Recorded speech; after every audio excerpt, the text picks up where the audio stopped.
Hello, Avatar fans, and welcome to the next episode of the Avatar Online podcast. This is going to be episode 121, our trivia special. And we're recording this podcast on December 6th, 2015. This is the official podcast for the fan site AvatarTheLastAirbenderOnline.com. And as usual, I'm your main host, Morgan Airspeed Prime, site super moderator for that site. Joining me first on the podcast is Greg2B. What's up, everyone? Also joining us is Kelly, Gemini530. Hi, everyone. And last but not least, Troy, Trojan People. Hello, everyone. Excellent. So, we've got, basically, as I said, it's a trivia special here, so we'll just quickly go over the one bit of news there is to talk about and then get straight into the trivia questions and explaining what exactly the trivia battle is for. But the news is basically just that Smoke and Shadow Part 2 is going to be out in comic book stores on December 16th.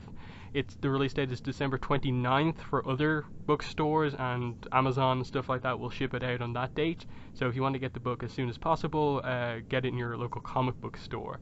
I have a early review up on the site, AvatarTheLastAirbenderOnline.com, if you want a kind of early non-spoiler thoughts on the book. And we will be the next podcast that you see coming out from us will be our review of Smoke and Shadow Part 2, and that will be released on Wednesday, December 16th, the day the book comes out. So there's that. So yeah, that's all the news there really is. So we'll get straight into our trivia battle, and the first thing obviously to address is obviously what are Kelly, Troy, and Greg actually battling for. And that's because coming up in the next couple of weeks on the podcast, we'll be starting our Legend of Korra random rewatch. And the reason we're doing that is because on December 19th, it's going to be the 1-year anniversary of the ending of The Legend of Korra. So to celebrate that, we're going to start our kind of rewatch of Korra.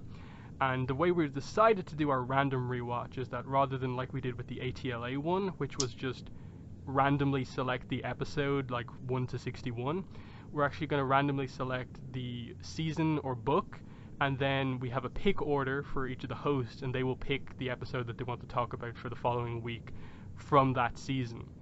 So what we're deciding here with the trivia battle is the pick order. So that's what that's about. And yes, how it's going to work, I've come up with the question, so I'm kind of like the question master here, and then it's going to be between Kelly, Troy, and Greg to kind of battle it out for the positions. And their scores will also decide my position in the rankings as well. Because I have 10 questions for each of them, so they'll be scored out of 10. If they get 4 or less right, then I jump ahead of them in the pick order. And then, other than that, it's obviously the highest score wins, gets the first pick, and then second and third picks. And I have one tiebreaker question to solve any tiebreaker disputes, but basically that's it. And then in terms of how we're actually going to go about answering the questions, I'm going to go like question 1, I'm going to ask Greg his question first, he's going to answer, I'm going to say if he's right or wrong and give the correct answer. Then I'll do Kelly's first question, then Troy's, and then we'll go back around to Greg for the second question, just so everyone's answering questions with not too far apart. And they'll have a little bit of time to obviously think about the question before I want an answer, but we're going to try and keep this going along fairly quickly. And of course, definitely if you're listening, play along at home, of course, and see how much you get right. And yeah, that's about all of the stuff we really need to talk about. In terms of correcting them and stuff like that, it's either you get the question right or you get it wrong. Usually if I was doing trivia, I'd do like half marks, or if I'm asking for like name 3 things, I'd do 1/3 marks. But just because we're doing this like on a recording, I'll just say if it's right or wrong and stuff like that. So that's about all there is to really talk about. So I suppose before we get into the questions, I suppose, Greg, how are you feeling just before we start this? Semi-confident. I don't know. I mean, I have done some Sporkle quizzes and some other random videos just to make sure I can at least remember most of the characters' names and stuff. So we'll see. Somewhat confident. What about you, Kelly? Kind of in the same boat. There's this app called QuizUp on my phone, and I actually haven't used it in a while. But when I used it a couple weeks ago, there's like an avatar quiz section, and you fight other people. And how much knowledge the app is they randomly match you up with another person with the app, and you fight for the knowledge or whatever. From when I last played it, I'm pretty sure I was the #1 person in New York, but I'm not entirely sure about that anymore. But at the same time, there's a lot that I haven't seen in a bit. I haven't seen book 3 and book 4 and core in a very, very long time. I've been rewatching 1 and 2, so with my roommate, so we'll see how it goes. Again, I don't really know. QuizUp is something I haven't used in probably like a year or two, but if I remember correctly, I had like a 98 or 9% win ratio on that thing, so that maybe gives you some perspective on the type of questions we're maybe going to get here. But Troy, how are you feeling going into this? Well, I've done the site trivia once before, so I don't know what the other hosts have done, but I did fairly well on that, but that was just one time. So I don't really know. I think it really depends on the questions, but you mentioned some earlier what the questions would be like in difficulty, so I don't know. Yeah, if I remember correctly, Kelly's done a decent amount of trivia, not all of them, but she's participated in a couple, so she probably has the best idea of the type of questions I'm going to ask. Greg, I don't think you've participated in any on the site. No, I don't think I have. So we've got kind of mixed bag of experience, and then in terms of questions here, I've tried to make them as kind of difficult as possible, just because I know if I kind of try and make them easy, you'll get most of them right.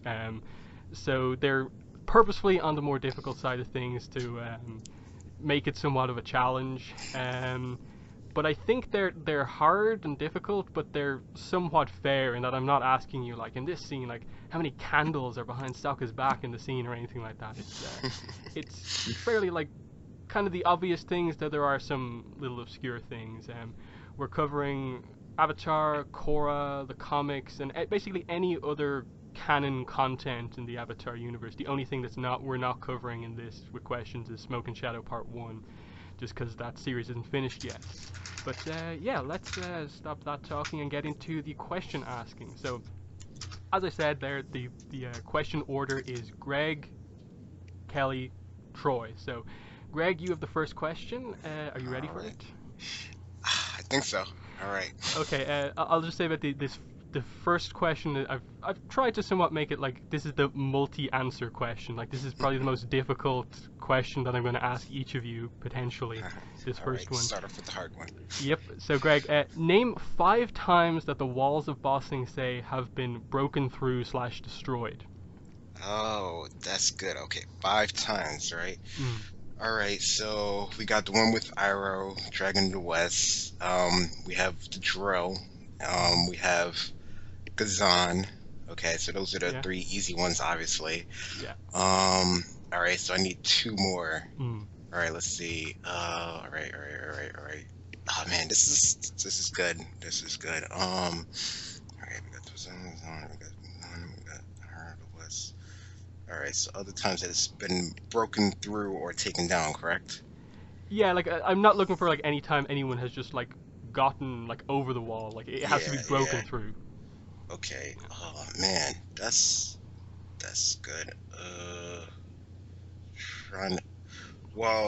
Okay, so alright, so we also got Azula and the Daily Warriors. That's 4. Yeah. Crap, I'm not gonna get the last one, I know it. Okay, no,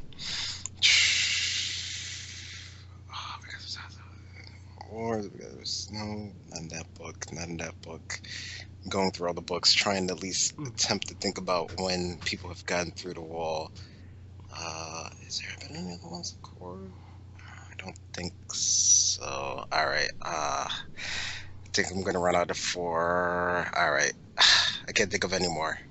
Okay, you're close. The 4 that you mentioned were correct, but you missed that Iroh's actually broken through twice. Once was in the past, and when he blasted through it. Dang it, you're right. During his siege, and then once more again in the ATLA finale during Sylvan's Comet. So right. There's those 2. As soon as you said it, I got it. Dang it. Alright, no for me. Okay, so that's first question then. So I'll move on to Kelly's questions. Okay.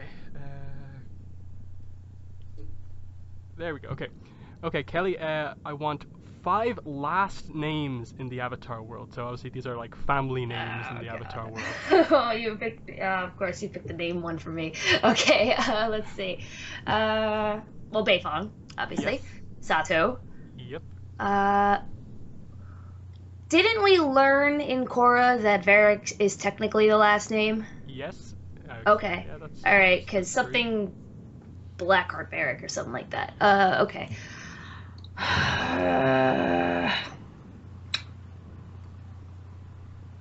Oh no.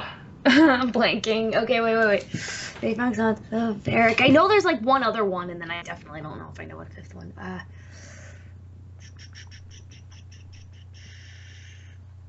feel like I'm blanking right now. Okay.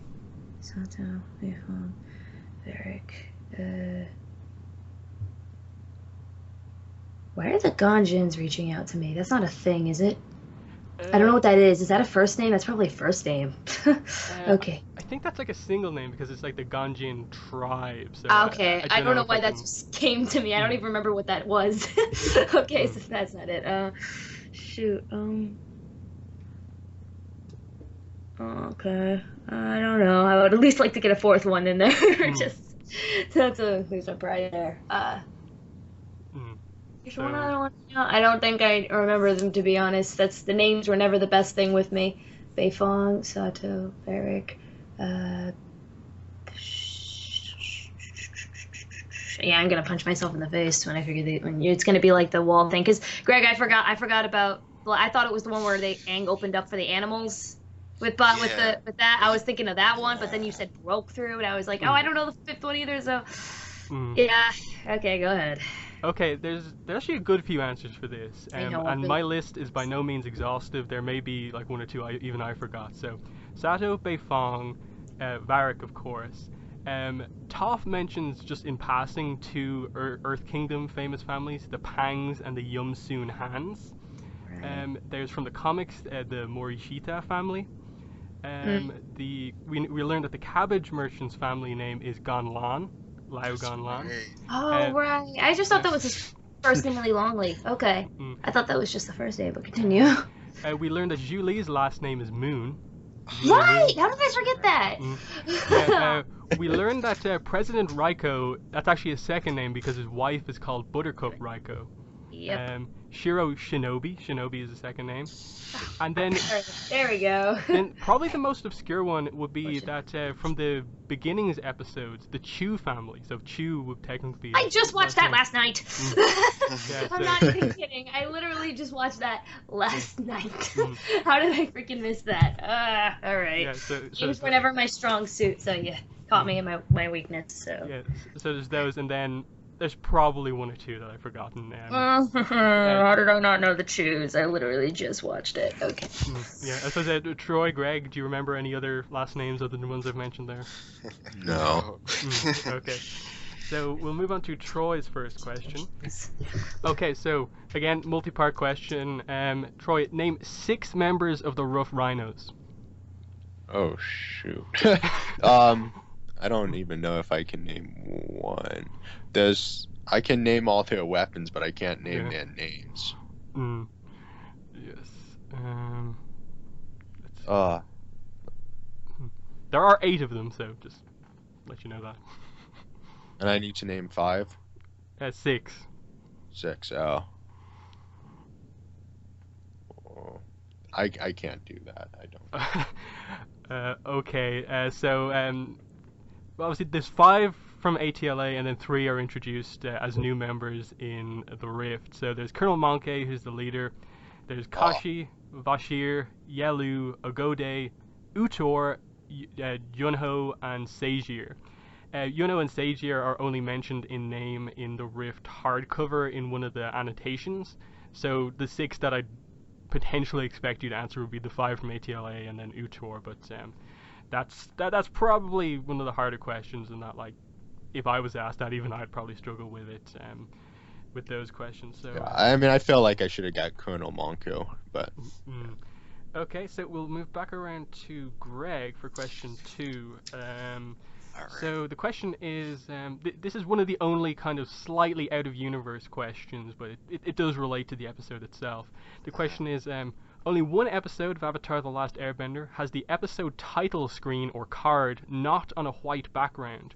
What is this episode, and what is the background for the title card of this episode? Okay, I'm only gonna get half of this right. It's funny, I just watched a video that answered this, and I only half listened to it. The background is a sunset, but the episode, I'm not gonna get the episode. Dang, I just watched this video too. It was like the facts of Avatar. Dang it.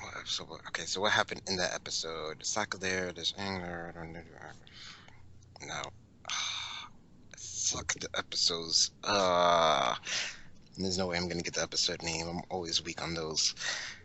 All I remember is that it's sunset. That's all I'm gonna get. Okay. You're somewhat correct. I think it's Sunrise, and it's Okay. the Southern Air Temple, episode 3 of ATL. So it's pretty early. All right.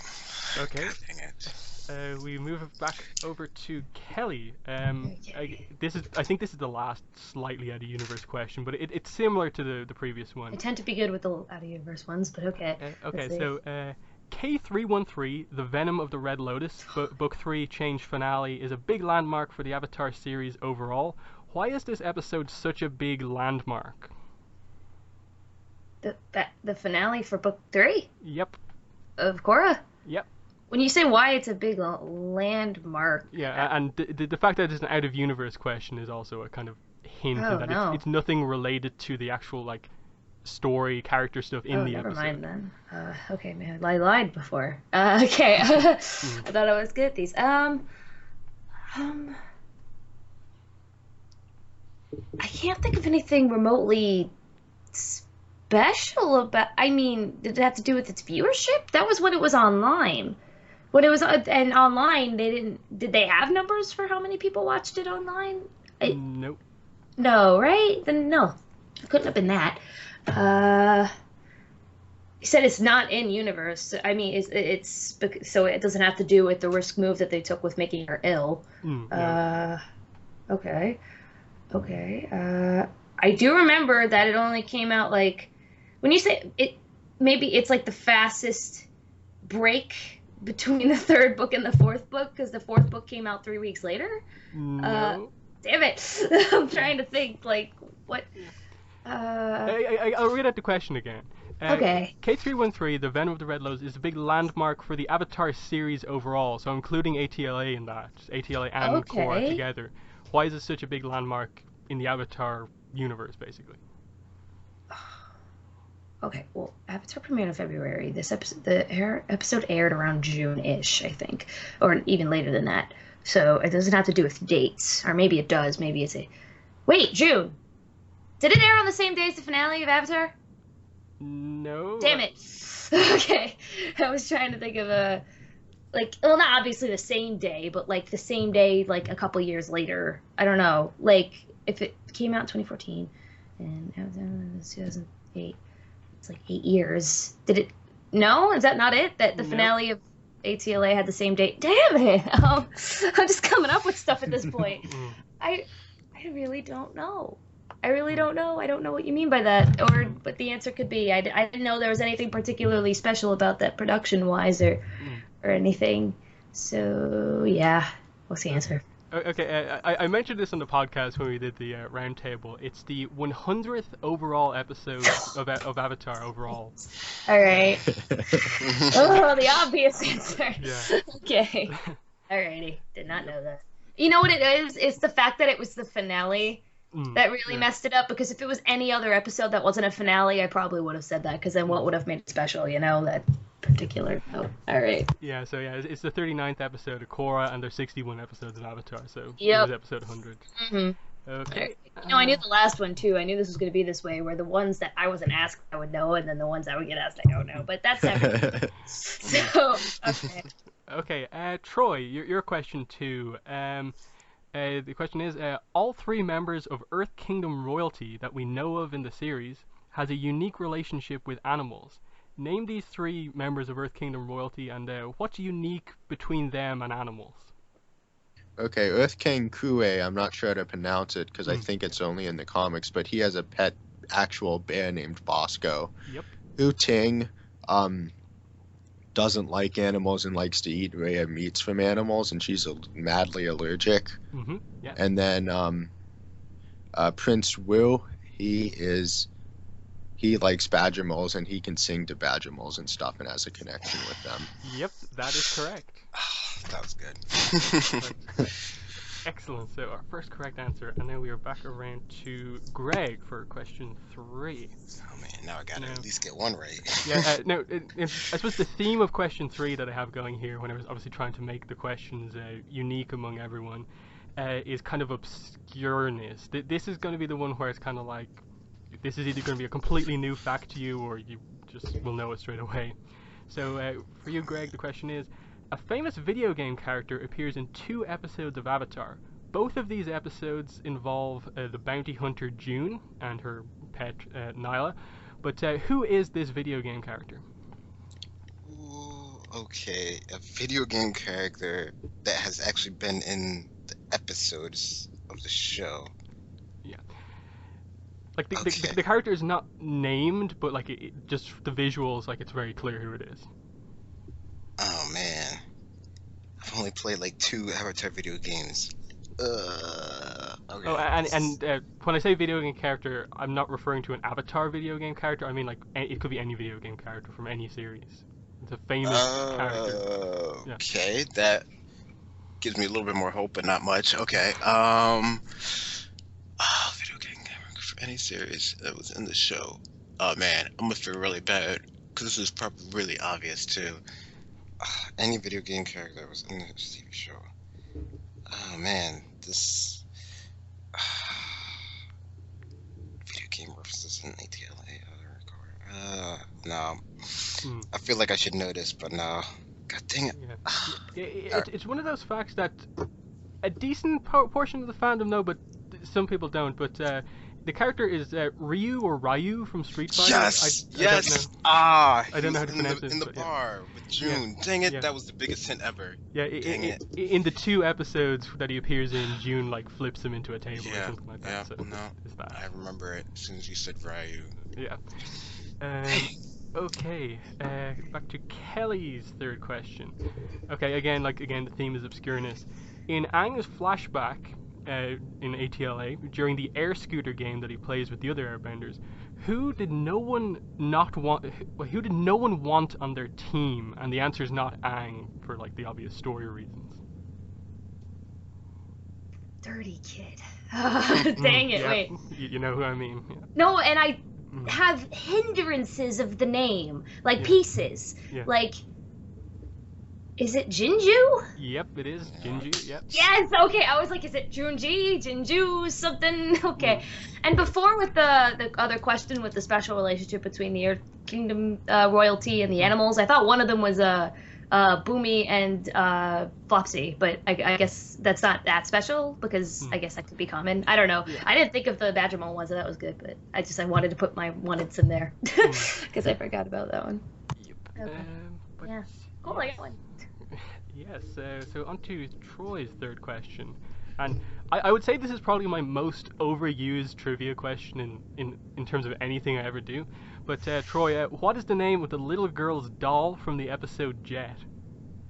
This is actually one of the trivia questions we've used on the podcast before for just a little short piece. It's actually Mrs. Pretty. Yep. Yeah.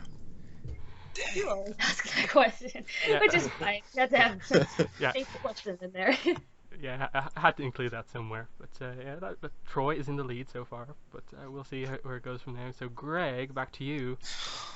Fourth question. There's no theme to these questions. It's just some of them. Who is the youngest ever Master Airbender? Okay. So there's only 2 options here, and I just have to remember who is younger than the other one. Wow, this should be really easy, shouldn't it? How old was your... Man, why do I always suck at ages? How old is she?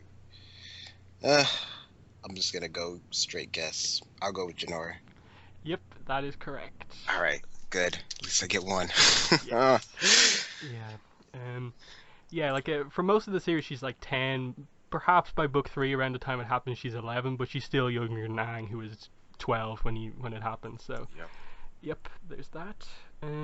Back to Kelly for question 4. I suppose the theme to this question is kind of like the answer is a character, but Kelly, what is the name of Avatar Kuruk's wife?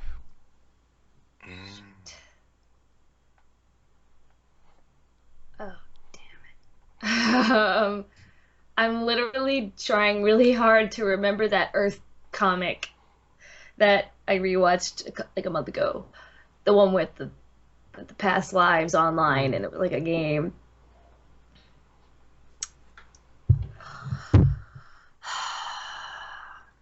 I feel like a Y is involved. I could be very much wrong. I have no idea.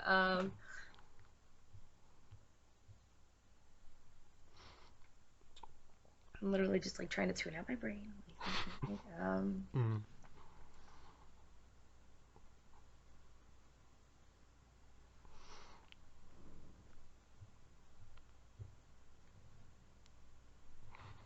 It's not hitting me. I have a feeling when you tell me, I'm gonna be really annoyed because then I'll remember it immediately. I'm sorry, I can't remember.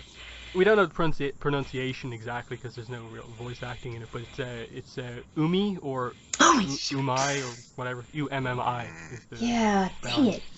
As soon as you told me, like, Yeah. him saying it came back to me. It's one of those things that just, oh well, there wasn't even a Y. Okay, and Troy, your question for who is the founder of the Red Lotus? I'm gonna think about this some. Zhai Bao. Yep, that's correct. Didn't have to think that much. Well, I didn't want to rush into it. Like, I was close to getting it, but I just wanted to check. Got it. Yeah, no, I just thought that was funny. Yeah. Yeah, like I think you might have to think about like the pronunciation of the name because like it's weird, but like yeah. That's what with me with Junji. I was like, wait, something. Yeah, the spelling is probably worse. That probably would have been the worst question ever. XAI space BAU. Like I didn't. But yeah, we're back to Greg. Now I suppose the theme of these questions, and I think the next 1 or 2 questions that I'm going to ask each of you is kind of like understanding of the story / mechanics of stuff explained to us in certain events and stuff like that. So Greg, the question is the Search comic series explains to us why Zuko wears the blue spirit mask. Why does he wear this specific mask rather than any other kind of play mask? Man, I can see the whole comic. Oh, there's no way. Nope. I can see it, but that's. Oh man, this is a good one. Dang it, I haven't read those in a bit too.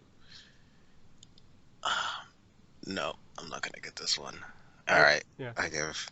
Yeah, this one, like, it's never like inherently said in the comic why it is, but like it fits so perfectly into Zuko's character arc that I think this explanation makes complete sense. The reason Zuko wears the blue spirit mask as opposed to any other is because he and Azula used to pretend to be in the play Love Amongst the Dragons, and Azula always made Zuko be the dark water spirit, which wears the blue spirit mask, and this character always loses as part of the story, which links into Zuko's story in ATLA, where he thinks he's like always losing, nothing ever goes right to him, so it makes sense that like his altered personality would be the blue spirit to make up for that. So that's good. Yeah. So Kelly, somewhat similar type of question in terms of it requires understanding. In Book 2 Spirits, we learned a lot about the different ways that humans can enter the spirit world and how that affects humans. So explain to me why Professor Zay is dead in the spirit world, but Iroh is still alive, despite their kind of ages and stuff like that, the amount of time that has passed.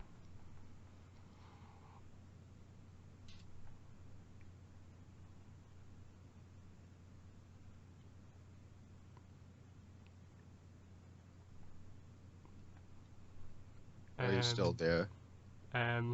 Kelly? Sorry, my microphone was off. Sorry. Yeah. Oh my god. I was literally re-asking the question. I've been watching book 2 and I haven't gotten up to that yet, and even then I don't know. Okay.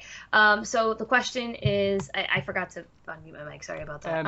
Yeah. The question is that basically, like, why is Zay dead in the spirit world while Iroh is alive, despite the kind of age difference and like the amount of time that's passed? Okay. This is only an educated thought. I have no idea if this was ever confirmed or how this works. And even then, I'll probably be elaborating on this answer. Okay. Let's think for a second. In the library, when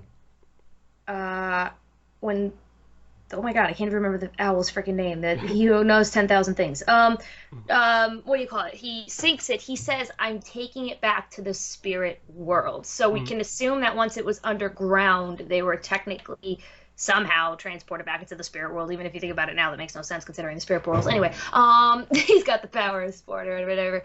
So that would mean that the professor was still in the spirit, gone into the spirit world.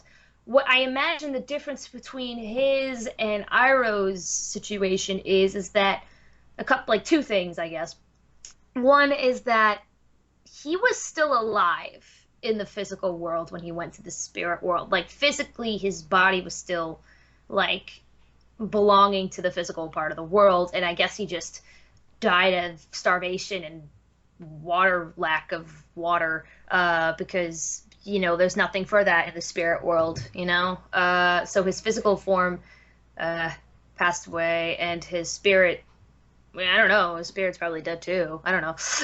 So that's my explanation for why he's physically dead. With Iroh, it's kind of implied that he just, no. Wait, he said he traveled to the spirit world, but I don't know if that means he went to go die in the spirit world. That doesn't make any sense. I imagine he physically died in the physical world because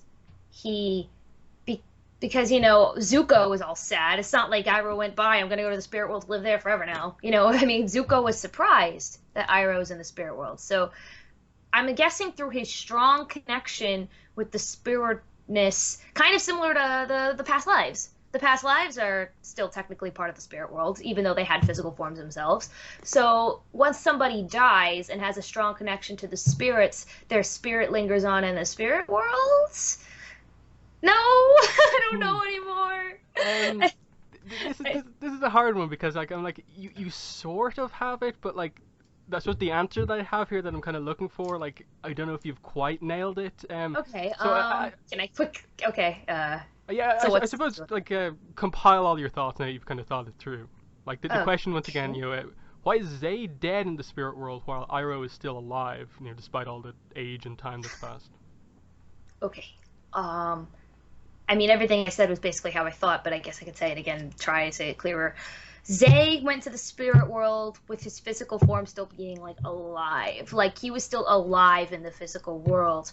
So, being in the spirit world, he just ran out of physical substances, probably, and perished because there was nothing there in the spirit world because he was trapped there. He was trapped in this library, and that's why he probably physically died by the books. With Iroh, we can only assume that he died on the physical world and that his spirit passed on into the spirit world because of his strong connection with the spirits, and also the concept of, if the past lives technically are able to exude their physical forms from their old, technically Rava will always still be with the Avatar, but the point of the person of the Avatar is still in the physical spirit world, like Roku and Karuk and Kyoshi and all that kind of stuff.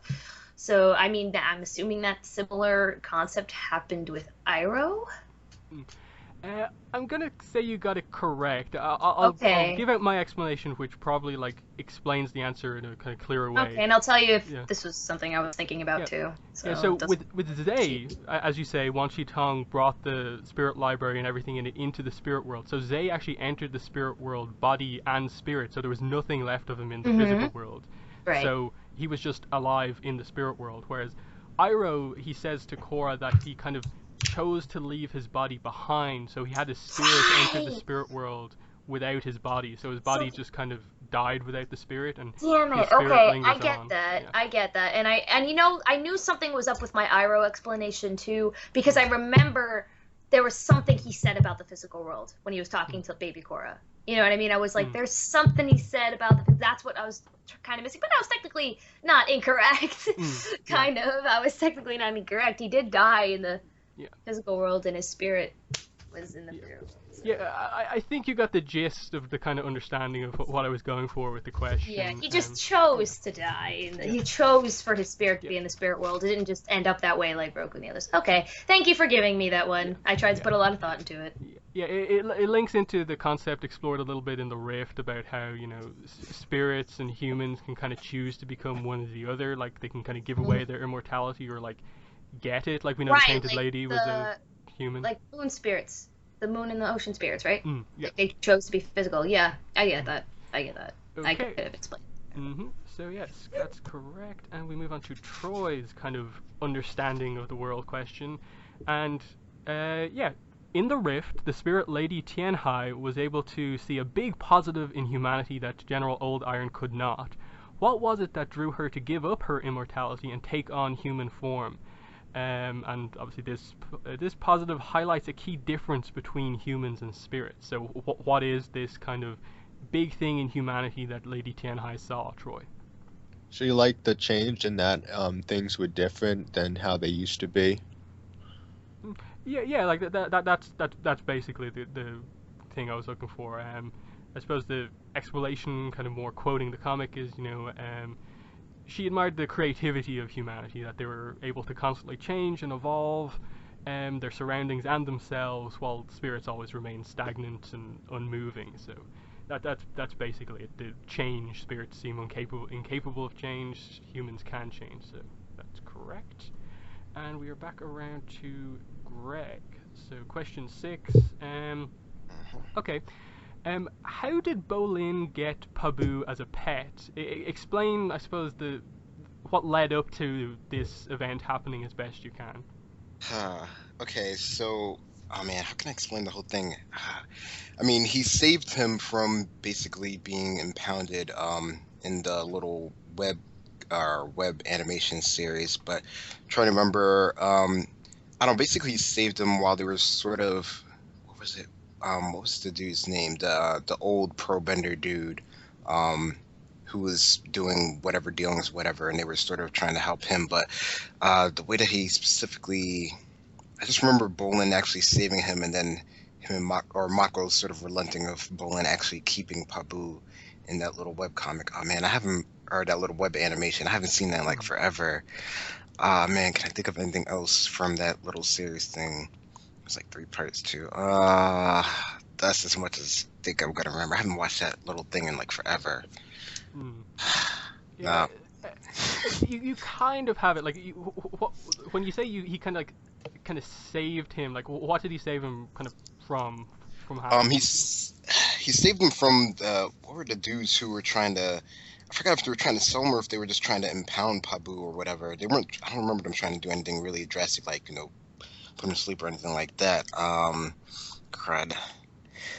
I just remember Mako helping him save him. I just remember him and Mako saving him eventually. Nah, that's as much as I'm gonna get. Dang it, I haven't watched it forever.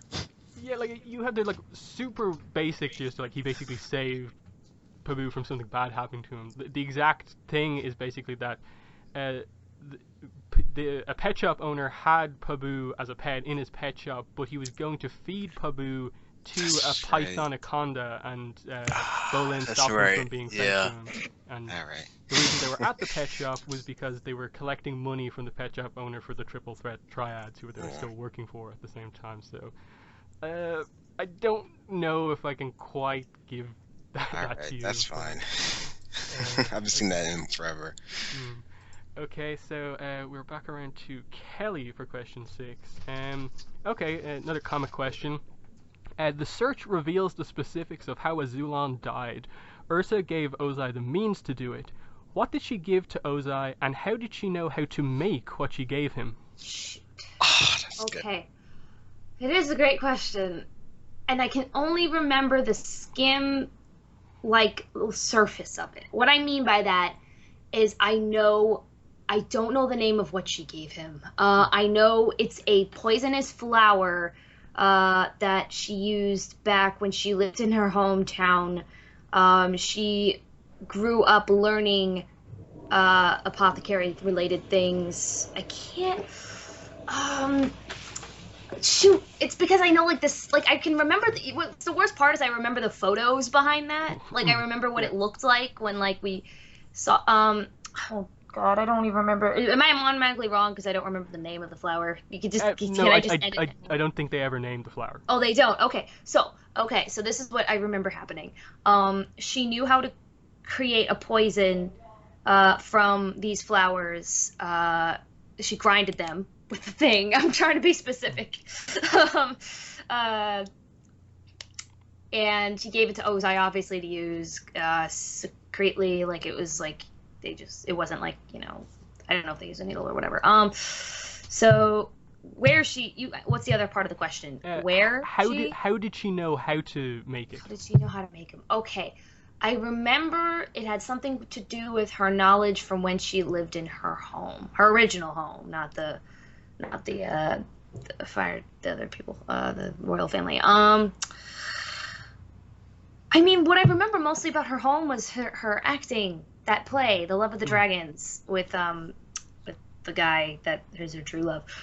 I can't remember why she specifically was a florist. I'm assuming she was a florist. That's going to be my guess in the long run, I think, was that she and her family ran a florist shop in this small town, and she knew the flowers and the herbs and stuff. You basically have it, yeah. Like, you got the first part of the question right. Basically, all I was really looking for was poison, but the answer was, Oh, just the poison? Yeah. Because I knew that she grinded the flowers to give to Ozai as a poison, so that's part of it, right? Okay. Yeah, specifically they just mentioned in the book that it's an untraceable, colorless, odorless, deadly poison. Mm-hmm. Yep. Yeah. And that then I could have said that, but I knew that. I swear I knew that. I just didn't say that. And then how she knew how to make it was because her mother was a master herbalist. And okay. I said family store.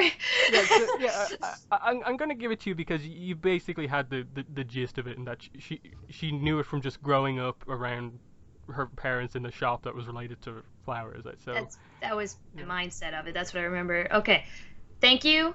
Also, if I ever get it vaguely again, just don't give it to me. I feel not that I'm saying I didn't get it parts of it, but I feel bad at this point. So if I don't get it kind of on the nose, you don't have to give it to me. I feel like I've gotten my due. Thank you very much. Okay. Troy, your question number 6 is name the villain from the Korra video game, and why did he have an issue with Korra? He had his name was Houndoon, and he had an issue with Korra because one of the past lives killed his brother almost. Yeah, that's basically it. Like the story is quite vague about the whole thing, but yeah, Houndoon fought with a past avatar who defeated him and his brother. Yeah, that's basically what I was looking for. Okay, and now we are back around to Greg. Okay, another comic question. In the Rift, the Earth and Fire Refinery is a really important business for the future of the world at that point in time.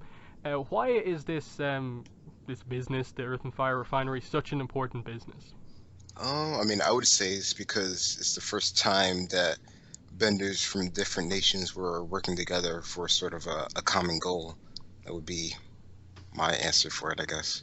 Yeah, that's basically it. It's the first joint nation business, and it's crucial to healing the rift between the two powerful nations at that point in time. So yeah, that's awesome. Finally. Yep. So yeah. Back around to Kelly next. Okay, so your question number 7 is this.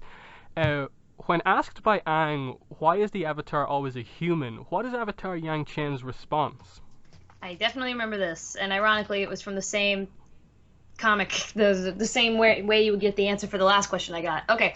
Yang Chen says that if he was just a spirit sitting on top of a lonely mountain looking down at the humans, then he would not understand why they felt the pain that they felt. He would become distant, and he would have no particular reason to help them, kind of morally.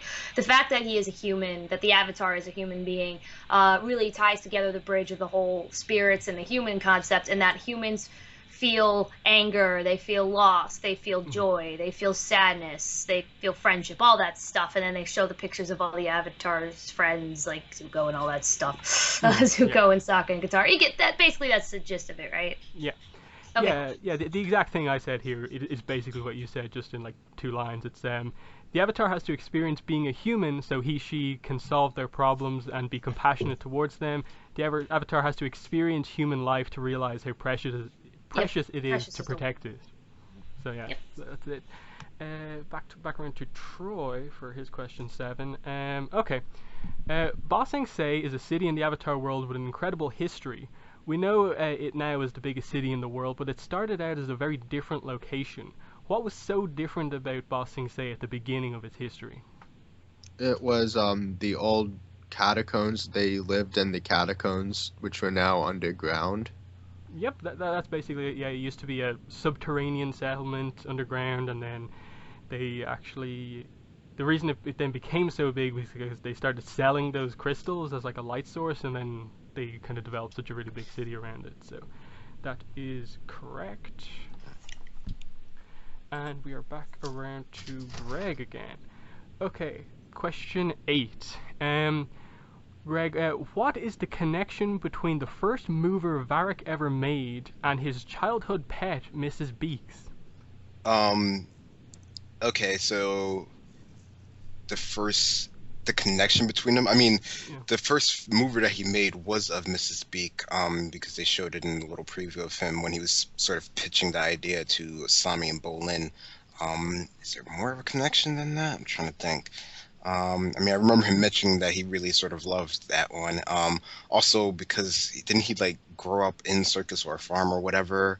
So that's why he was sort of so attached to it. I'm gonna go with that sort of overarching idea. That's basically it. Yeah, like the idea that his pet was an ostrich horse. His first mover was of an ostrich horse running. We don't know specifically that like the mover was of Mrs. Beaks, or is it just kind of like a kind of in memory of his childhood pet thing. But yeah, that's the connection I was looking for. So that's correct. Awesome. Okay, so back around to Kelly for her question 8. Okay. One of Ursa's key lines in Avatar The Last Airbender is her telling Zuko, "Never forget who you are." What is so sadly ironic about this line? That's good. I can remember what's sadly ironic when it came to when she had that when we had that flashback and what Zuko said after it.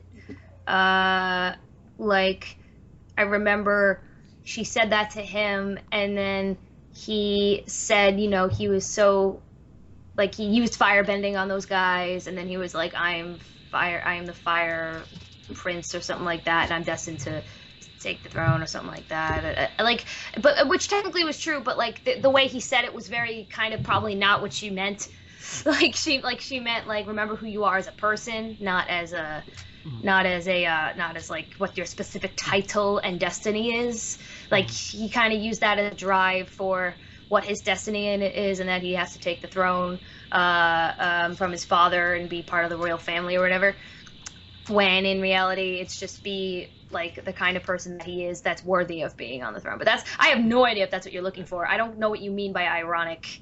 I suppose like I probably should have specified clear. The ironic part of it, it's more about Ursa herself rather than Zuko. Like if I asked the question about Zuko, like that would be completely correct. But like more focusing on Ursa, what's so kind of ironic about the fact that she said, "Oh, never forget who you are." She forgot everything about herself. Holy crap, that's funny. I only just got that now. Well, yeah. Well, to get specific, because I don't want to just to get specific, she was so distraught over everything that she went through with Fire Lord Ozai that when she ran away or whatever back to her original home, she went to the place where they replace faces, the spirit that is somehow related to Ko, we forget. I can't remember the name. I'm not winning my argument over here by not remembering a lot of names of things. But she asked the spirit to make her forget who she was and have a new face to live her life again. So she forgot who she was basically through that. Okay, does that count? Yeah. Like the answer I have down here is just simply put, she was the one who forgot who she was when she had given the same. I thought you meant advice to ironic for Zuko. I was very confused by that. I was like, you got it right on both occasions. Yay! Okay. That's correct. And we are back to Troy. Okay, question 8. Okay, another Rift question.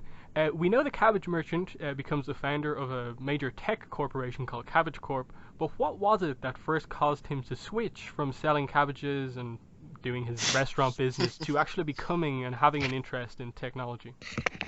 Well, his cabbage business wasn't doing well, so he saw Satoru and Sokka go by on the forklift and thought that it was a wonderful machine. Yep, Satoru's forklift is basically the answer I was looking for there, so that's correct. Yeah. Yep. We don't know the story after that, but it's definitely a key moment. But yes, Greg, we're on to your question 9. Okay. A member of the Triple Threat Triads is named Two-Toed Ping. We are later given the explanation that he actually has 6 toes in each foot. Why is his name not 12-Toed Ping? Because there's someone else that actually already has the other name, so he had to choose another one, which he told Mako and Samidas when they were on the boat in the episode when they were on the stakeout. Yep, that is correct. There's right, already awesome. another character called Two-Toed Ping. And then if you wanted to get really fancy, you could have said that this person is on the south side of the city, but that wasn't That's required. right. I just saw this episode last night. This is so weird. I'm getting a lot of questions of stuff I just watched. Okay, Kelly, your question 9 is what age was Aang when he died? And I'm not trying to trick you here with the whole 100 years in ice thing. You can say either or. Shoot, I don't remember the specifics. Okay, let's do the math. Let's try to figure this out here. He was 12 by the time, he was 13 by the time the war ended, but I think I'm just going to start with where he got out of the iceberg, in which he was 12. I know not 100 blank or whatever. 70 years later, I think it's 70. I always got confused if it was 70 or 75, so you don't have to tell me. It's okay. Because I'm doing the math to deduct this. So if Aang was 12, and it's 70 years later, and Korra is, I think, 17 or 18 when Korra starts? Calculator. Is that cheating? I'll do the math for you. Just tell me the two numbers and I'll... Okay. Okay. So Aang was 12, right? Yep. And he then aged normally after that. And this was 70 years before. This was 70 years before Korra started. So if Korra is, whoa, he died a lot younger than I thought he did. Wait, I thought he died at like around 60 something, and that's not my answer. I just remember reading 60 something, or maybe it's less than that, 50 something. But that doesn't make sense now because 70 years. No, maybe it does. Okay, here's my mathematical thing here. Korra, this is gonna annoy me because I don't remember if she was 17 or 18. If it's 3 years later with Korra with that book 4 jump, and she's 21. No, she's 20. Wait, I remember reading this thing online. Give me a second. Wait, I have this idea. When you were 12 when you started watching the show, you would be 21 by the time Korra ends. 21, 3 years. 18. She was 18 when Korra started. So Aang was 12. Again, what I'm saying here. Can I just do the math on my calculator? Oh, sure. Because I can't explain it. Okay, wait. So he was 12. Let's do 70 minus 12. Wait, no, it's 12 plus 18. 12 plus 18 is 30. Hey, he couldn't have been 40 when he died. That'd be crazy. 70 minus 30. I'm not doing something right here. Wait, no, he was 12 already. Wait. Oh, so add another 12 years, you idiot. He was 52? Wait. That doesn't make sense. I felt like he was older than that. Maybe I could be wrong. Okay, wait. Korra's 18 by the time 70 years later. He was already 12. So I just go to 70 minus 18, I'm assuming, because 70 years later... No. Am I doing something wrong? I think I'm doing something wrong. Do I add 12 years? No. I suck in math. Why did you bring math into the equation? Can I at least get credit for doing the math, like having the means for the math? Like, you get what I'm saying, right? You understand my points in that 70 years later, Korra is 18 by the time it's 70 years later. Aang is 12 since that 70-year jump. I don't want to fail because of math. Okay. Okay, I'm just gonna count this out. Okay, 12.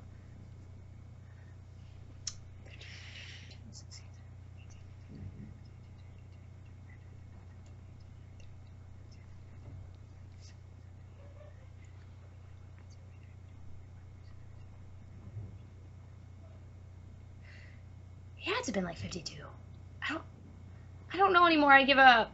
I lose because of math.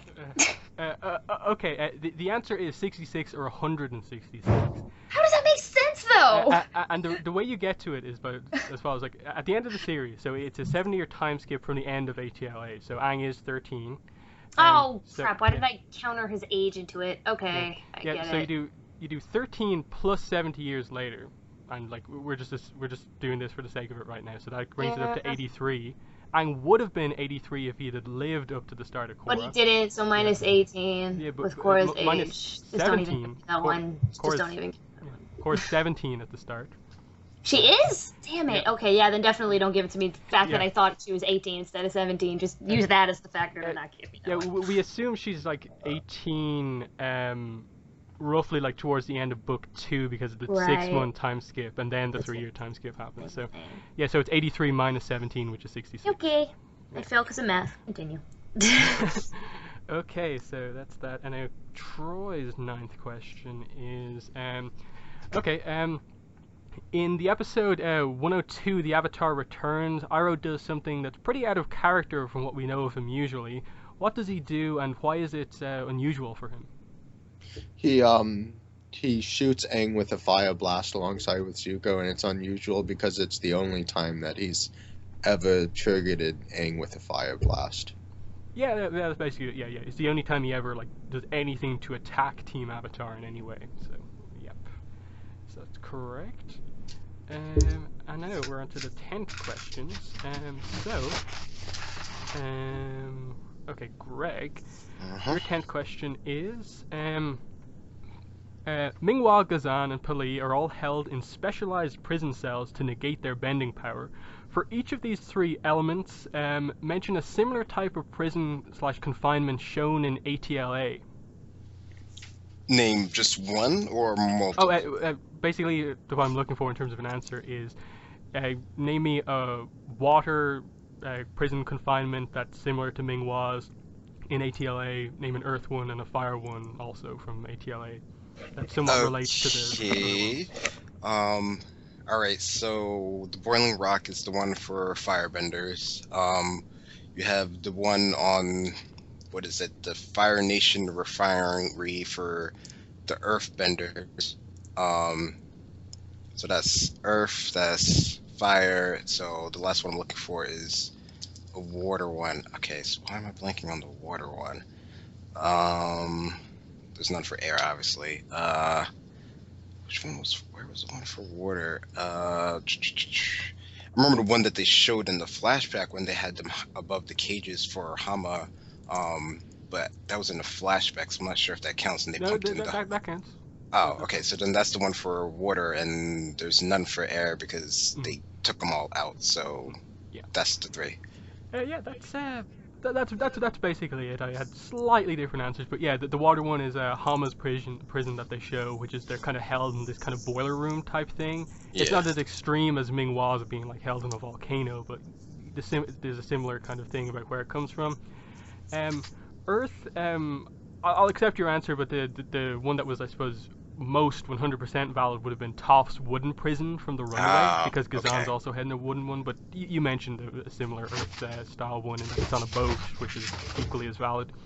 And the fire one, you mentioned the Boiling Rock, specifically the cooler is kind of like the specific thing, because Pali is held underground in like an ice cavern, and the cooler bit is important, but yeah, that is correct. Okay. Correct. So we'll move on to... I feel like I only answered like 5, which is bad. Okay. Alright, we're already at 10. Okay, your last question. Okay, Kelly, name all of Azula's firebending teachers. What? Mm. I mean, we got Lee and Lo. Mm-hmm. Yeah. We've got Ozai. I'm assuming he helped teach the kids. I mean, Ursa's not a firebender. Yep. Is there more to the equation? There's one more. Yep. There's one more? Yeah. Okay. Shit. I've barely gotten any right this whole thing. I gotta get this right. Okay.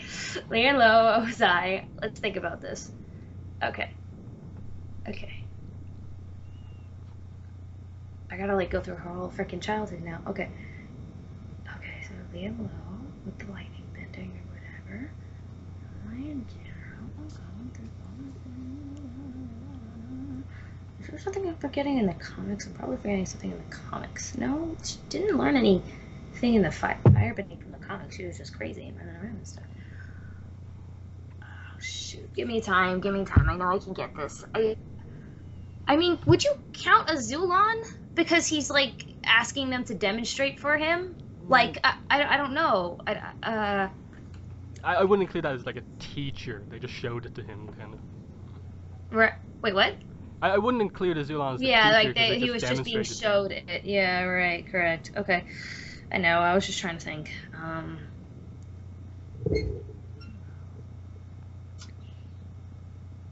This is killing me right now. I feel like I should know this and I don't. Is it obscure or is it obvious? I have no idea.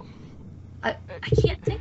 It's from the comics. That it is from the comics. Yeah. That's what I thought. Because then why did I think that if I don't remember anything from this in the comics? Okay. Okay. Okay. From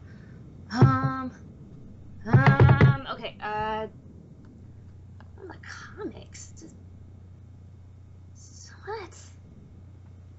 All I remember from the comics was her traveling with them to try to find her mother, and she had the note thing the whole time, and then she saw Ursa in the water, and then she confronted her, ran away in the forest. I don't remember her having a teacher, or maybe there was a flashback of her having a teacher, and I don't remember that. I only can think of Ozai and Lee and Lo. Shoot.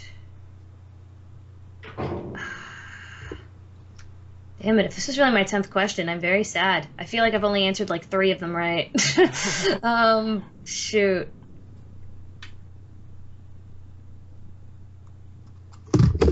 Yeah, I'm sorry, I really don't know. I didn't even know she had any. Oh, wait, no, come on, think. I don't want to give up. I don't know. Alright, give you like 1 minute, and then you can stop me. Okay. In the comics, do we have flashback when Zuko was a kid?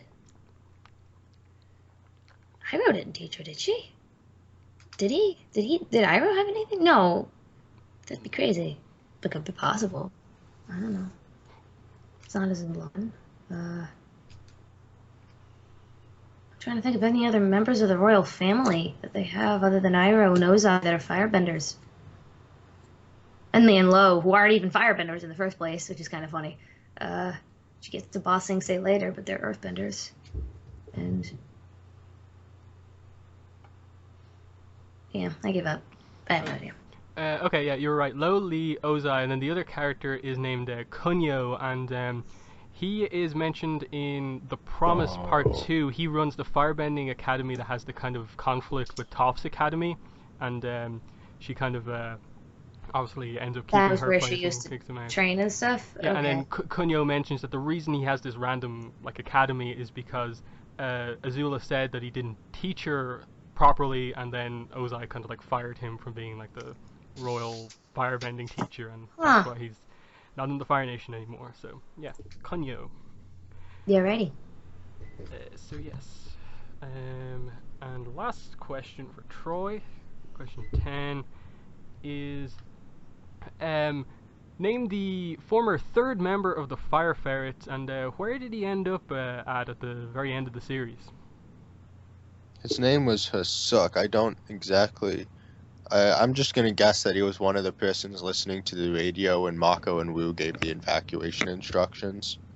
No. Yeah, you were correct, Hasuk, but where he is at the end of the series, he's one of the people in the band that's playing at Julie and Varric's wedding, along with some of the other minor characters, like Mako's detectives that obviously got fired for their incompetence. So that's where he is. So that's wrong. Okay, so I'll give me a minute while I count up how many each of you got correct. So starting with Greg and. Sure, got like 3. Cry. Okay. 1, 2, 3, 4, 5. Okay, Greg got 5 out of 10, so he stays ahead of me. So that's good. Oh yeah. Okay, 5 out of 10. And let's see, Kelly. Yeah, we Let keep me making check. Okay. 1, 2, 3, 4, 5, and 5 out of 10. So we will need to use the tiebreaker question. Okay. And then Troy. Pretty sure he won just without even counting it. But, Yeah, he did. we'll see. Okay, 1, 2, 3, 4, 5, 6, 7, 8. 8 out of 10. Okay, so Troy wins, and he will have first pick. I get last pick because all of you did well enough to keep me down at the bottom, and then we will do the tiebreaker question to determine who gets the second and third pick. So let me get that tiebreaker question open. How does that work? Do we have to give our answer first? No. Who says it first? No. This question has about 22 different answers, and I'm going to ask you each for like one answer. You give one. If it's correct, the other person gives an answer, and obviously like it's going to go until like one of you gets one wrong, basically. Okay. So where do I have this question again? Okay, here. Okay. So we'll keep the same order we had, and so Greg will go first, then Kelly. So the question is, and I'll explain this really effectively at the start here. So the idea of this tiebreaker question is that you guys keep naming animals in the Avatar world who have their own individual names. So do you get what I'm going for here? To have their own individual names. You mean like I'm not looking for like species name, but an actual like name. Like my name's Morgan. Oh, that okay, sort of thing. okay. That's good. Yeah, and I have like about 22 different answers here. So Wait, so yeah. whoever thinks of more? I'll do it like one at a time. So like Greg. Whoever Yeah, runs one. out Oh, first. go one, shoot. Greg, Alright. and keep going Alright. back and forth until someone eventually gets one Alright. wrong and stuff like I that. have a good Keep it- backup one. I have a good Alright. obscure Oh, one. oh, That's okay, all. so again we'll go one at a time here, and I'll make sure that like I confirm each of them. So Greg, name who's the first animal that you want to name? Alright, straight easy, Momo. Okay, I'll just delete that. Appa. from this here. Okay, Appa, that's correct. Greg again. Alright, Naga. Correct. Kelly. Abu. Okay, the Yeah, obvious yeah. 4 down. So Greg. Yep. Alright, so Naga. we already mentioned this one, so I'm gonna go with Bosco.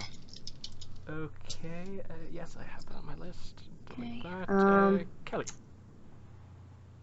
Miyuki, the cat from the Yes. cat thing. One of the more obscure ones, but correct. Greg again. Alright, we mentioned this one already too. We got Nyla. Okay. Correct. Correct. I was gonna say that one. Kelly? Okay, shoot. Give me a second. I don't want to take all my obscure ones yet. Flopsy. Okay. That's yes. a good one. I actually what I didn't was have gonna- that one on my list, but that is That's- correct. Yes. That was actually gonna be my next one too. Okay, great. Now I actually have to think, since you took the one I was gonna use. Alright. Okay, thinking of animals now.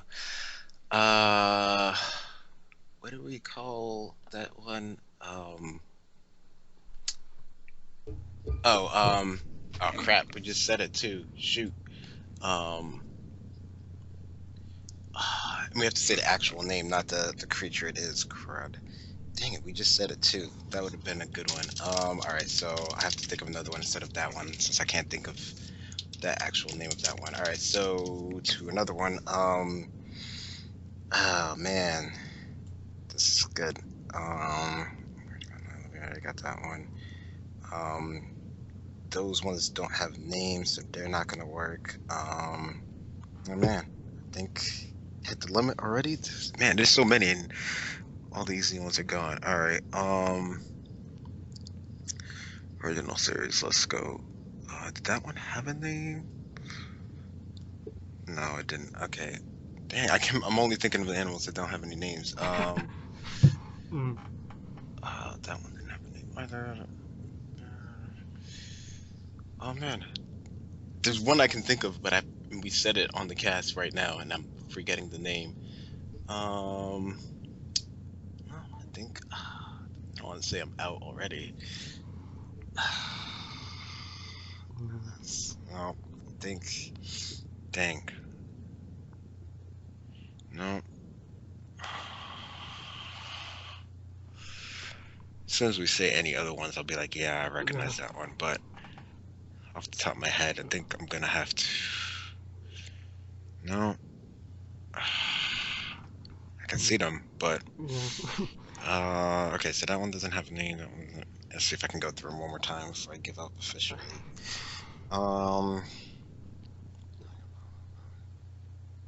There's Oogie. Okay. Okay.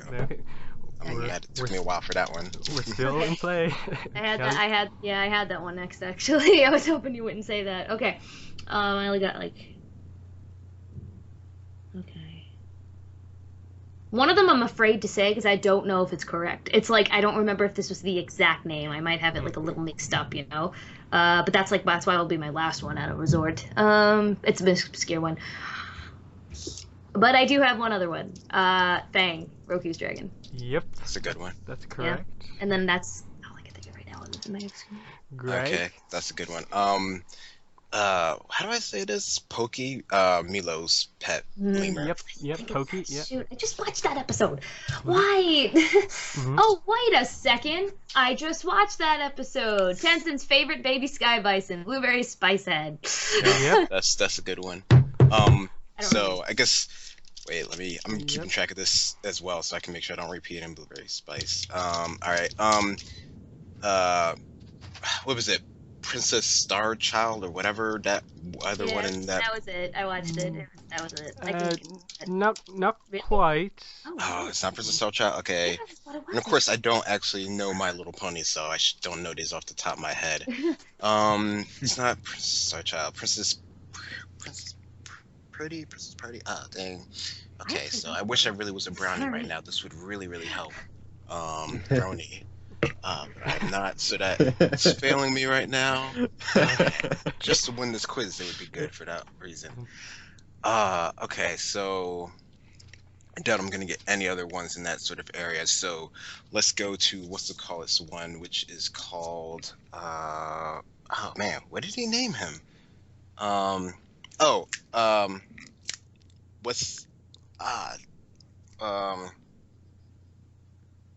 Wow, I can see the name. Now I'm just thinking of all the bison names, and of course I can see them, but I can't think of the actual name. I can just describe it. We can't just describe characteristics, right? That won't count. No, I need the name. All right, that makes sense. That's fair. Wow. He has one, she has one, and I don't remember either one of those names. Okay, so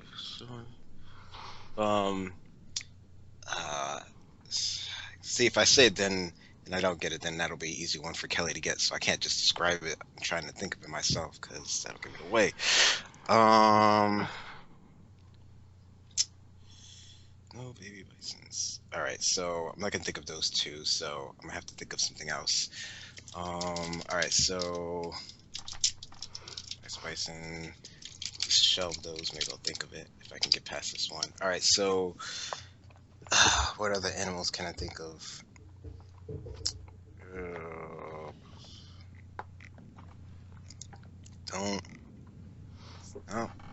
I can think of the creatures, but I don't know their names, so think. Do spirit animals count? No spirits. Dang, okay. That would have been good. Alright, so no spirits. Even if they're considered that one, that's fair. Alright, fair enough. Okay, so I think I might actually be out since I can think of all the other animals, but I definitely I could take a stab at the name. Yeah, well, let me just explain at this point. Like, if you get one wrong, like, you're still in it if Kelly, like, gets, like, a wrong animal when she says No, something if wrong. I try to say it, she'll get it immediately because I Mhm. can pretty much think of it. I just can't think of the right name of what it's called. So what, But I you have can. to say a guess, or does he have to So say a no, guess? if I describe it and guess, Kelly's gonna get it immediately. So Okay, then I'm done. I guess, Kelly, like, you basically have it won if you name one more valid animal. All right. I was kind of stuck. That's why I was like, this. I want to use my obscure one, but then what Greg just asked kind of confused me, and I don't know if if this is subjective thought. I'm pretty sure. Okay. I could be wrong about this. I'm taking a risk, but I'm pretty. No, it wouldn't be physical. No, it is physical. It is a physical thing because they were gonna eat it. Okay. Okay. Is Moolah a physical animal? Yeah. Cat deer? Okay. Mhm, yeah. All right. All right. He was in the spirit wild, so that's my answer, Moolah. So there you go. That's a good one. Yep. Okay. See, when you mentioned before, do spirits count? And I was like, that's something that always confused me. I was always confused if Moolah was like a spirit cat thing or not. I don't know why. So I just took a risk there. I was like, I'm pretty sure he's real. That's good. There we go. My backup. So does that mean I won? Yeah, you have the second pick. Yes. Okay. All right. job. Good game, Greg. That was good. I suppose just as a bonus, do you have any more animals, Kelly? Let's see, can The you- obscure one that I had was Fluffykins when Aang was making the zoo for the people, and she was like, "Why is Fluffykins with the other animals?" For some reason, that popped up in my head. Yeah. I can't think of any other ones. Mm. So what were the other bison's names? Because I couldn't. I thought Princess completely Starchild blanked. was one of them. Well, no. Kai has one and Opal has one. I Right? just What's couldn't the think Pepper. one with the snot? What was Well, it? it's snot. Stinky or something? What was it? I suppose Troy. Do you have any other animal names that? There's Drook, Fufu, Cuddly Poops, the baby. Oh my God! How did we Yeah. forget It's that? Lion. There's Ran and Shaw, Yeah. and then there's like the Sky Bison, Pepper, Lefty, There we go. and I Pepper. forget Yeah. Opal's one. You're on point. Okay. Yeah, Yeah. Pepper and Lefty were the ones that I was thinking of, but I couldn't remember their names. How did we That's forget good. Poo Poo Cuddly Poops? That's like one of the best things ever. Yeah. Basically, it's just kind of more or less what Troy said. Drook, Hawkeye, Ran, Oh, yeah. Shaw, Pepper is Janora's bison, Lefty's Kai's bison, Juicy is Opal's bison. That's the one I was Juicy. thinking of, There we Juicy. go. The Yeah, one there with we the go. snot problem. I was Yeah. like, which one's Juicy. I what's the couldn't name? think of the name. Yeah. Same. I was like, wait, there was that one by. That's why I didn't want to describe because I was like, you'll get it if I. I describe actually it. wouldn't have got it either. Mm. I wouldn't have got it because I wouldn't have remembered the name. Yeah, there's Fufu Curly Poops, and then Janora, Iki's kind of bison tea party. They are Juniper Lightning Bug, Princess Rainbow Twinkle Starchild. So I think Greg said Princess Yeah, I just- Starchild, but it, Yeah, I forgot the kinda rainbow. mixed up. All right. that My Little Pony naming convention. yeah. But yeah, again, and there's probably one or two more that all of us are forgetting here. But I just loved Blueberry Spice Head. that was. Mm. I love that Tenzin. That was Tenzin's favorite. He's like, yeah, you could visit Blueberry Spice Head again. I'd like that. That's so cute. Yes, so that's the trivia. So our order for picking of the Korra episodes are Troy gets first pick, then Kelly, then Greg, then myself. So that's our order. And then, of course, the randomness of it will be that the random number generator will choose which book you get to choose from. But yeah, the first episode of those random episode reviews, given that, you know, Christmas is coming up and like we're doing our comic review next time out, we still have a Movers podcast coming up to do.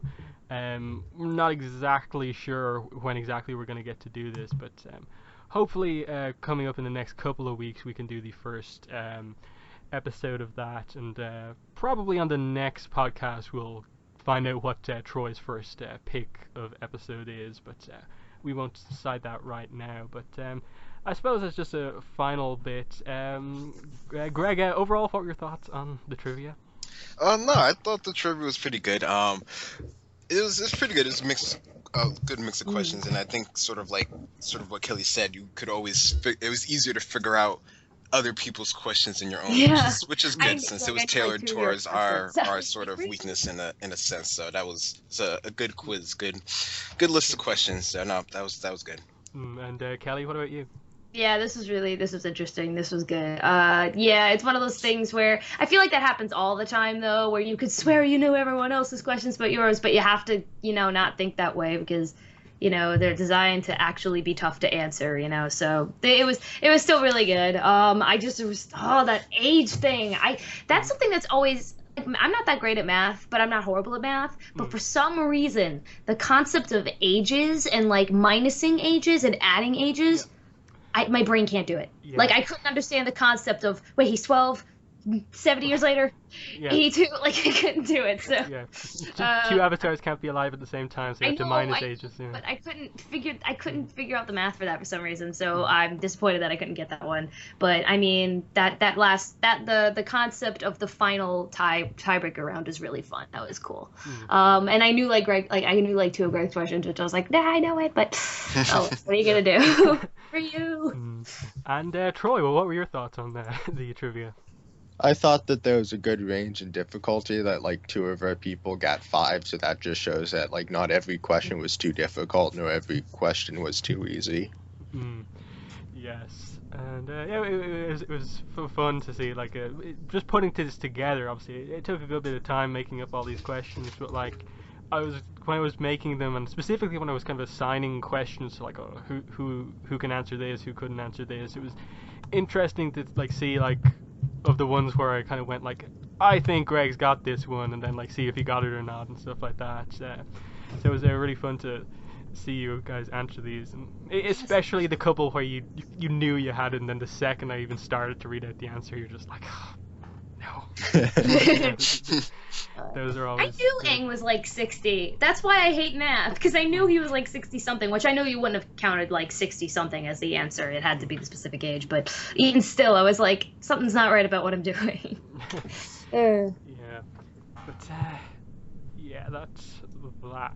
And definitely, like if you kind of answered the questions, like I suppose honestly as we went along as well, let us know how you did. Did anyone get all of them right? I doubt it. I probably would have also got the Rough Rhino question wrong, but because I tend to always forget one in like a massive group of characters. But yeah, that was really fun to do, and yeah, just in terms of upcoming podcasts, as I said, next week we're going to be recording the Smoke and Shadow Part 2 review, but it will be released on Wednesday the 16th of December, so the podcast will be out in 10 days, so there won't be like a podcast released on next Sunday. It'll just be delayed until the actual release of the book. And then, the plan right now, we have to see how scheduling goes, is that we move the next Movers podcast back by a week, and we have just kind of like 3 Avatar episodes in a row, basically, with the one on, I think would be the 27th, if we can organize that, would be their first random